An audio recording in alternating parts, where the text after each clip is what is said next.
మనం మొట్టమొదటిగా స్వర్ అంటే తెలుగులోనికి అచ్చులు అంటాం. వ్యంజన్ అంటే మనకి హల్లులు అంటాం.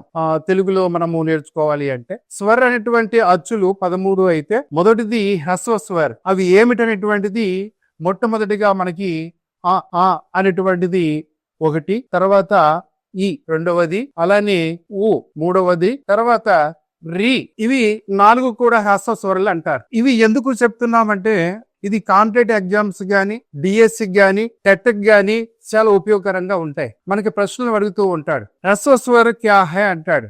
మనకి కింద ఖాని, ఘాని, మాని, ఆ అని ఇస్తాడు. వీటిలో ఏది హ్రస్వ స్వర అంటే దీంట్లో ఆ అనేటువంటిది హ్రస్వ స్వర అని మనము తెలిసి ఉండాలి. కనుక ఇందుట్లో 4 ఈ వర్ణాలు ఆ అనేటువంటి హ్రస్వ స్వర్, ఈ అనేటువంటిది హ్రస్వ స్వర్, ఉ అనేటువంటిది హ్రస్వ స్వర్, రి అనేటువంటిది హ్రస్వ స్వర్.